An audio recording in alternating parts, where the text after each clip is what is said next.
1 Thessalonians 5:16 to 18. Rejoice always. Pray continually. Give thanks in all circumstances. For this is God's will for you in Christ Jesus. Ano daw gustong ipagawa sa atin ng Panginoon? Maging masaya daw tayo. Rejoice always. Ano pa? Pray continually. Maging mapagdasalin daw tayo. Ano pa? Give thanks. Magpasalamat daw tayo in all circumstances. Hindi tayo magpapasalamat sa problema. Magpapasalamat tayo sa kabila ng problema. Paano kung umuwi ka ng bahay, tapos makalat yung bahay nyo? Galing kang trabaho, umuwi ka ng bahay, makalat yung bahay ngayon. Ikaw naman, ang kalat naman ng bahay, hindi.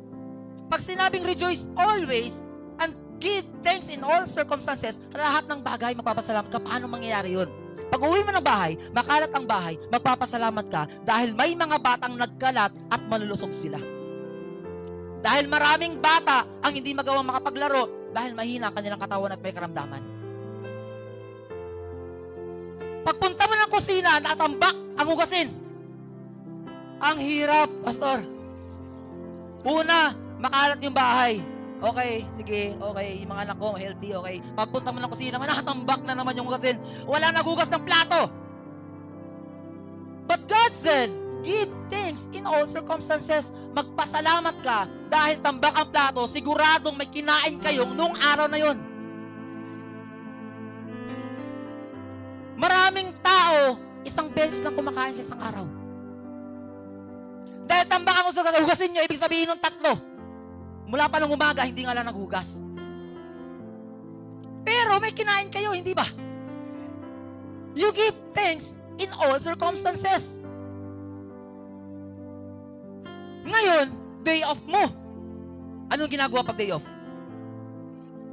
Hindi. Naglalaba. Tambak yung labahan. Nung pagpastor kagabi, pag uwi ko ng bahay makalat, pinagpasensyahan ko sila. Nagpunta ko ng kusina, pastor, tambak yung hugasin, pinagpasensyahan ko pa rin sila. Ngayon wala man lang tumutulong sa akin magbanlaw. Magpasalamat ka pa rin dahil ibig sabihin nun, marami kayong damit. Tambak Hindi ba? Maraming tao walang damit. Huwag ka nang lumayo. Pagdating mo sa kanto, sa may kalye, may tao walang damit. Naglalakad. Merong tao may isang damit. Isang pares lang yun. Butas pa. Give thanks in all circumstances. Natapos yung day off mo. Bumalik ka ng trabaho ngayon. Pagbalik mo ng trabaho, bago ka makarating ng trabaho, nagsiselfone ka, hinablot yung cellphone mo. Ninakawan ka ng cellphone.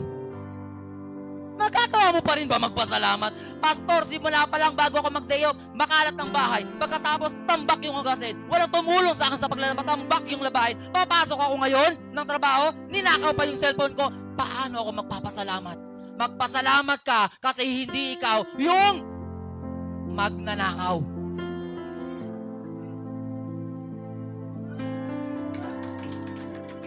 Meron pa rin ibang papasalamat, hindi ba? Meron pa rin, hindi ba? Ngayon, meron pa rin.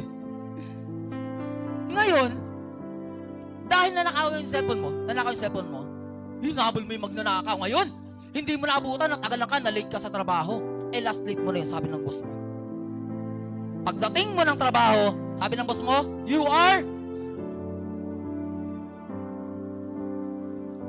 Tama na, pastor. Sawa na ako magpasalamat. Tama na? Tama na. Wala na akong makitang positibo sa nangyari sa buhay ko. Mga kapatid, magpasalamat ka pa rin dahil nagkaroon ka ng experience sa trabaho na magagamit mo sa pag-a-apply sa ibang trabaho, hindi ba?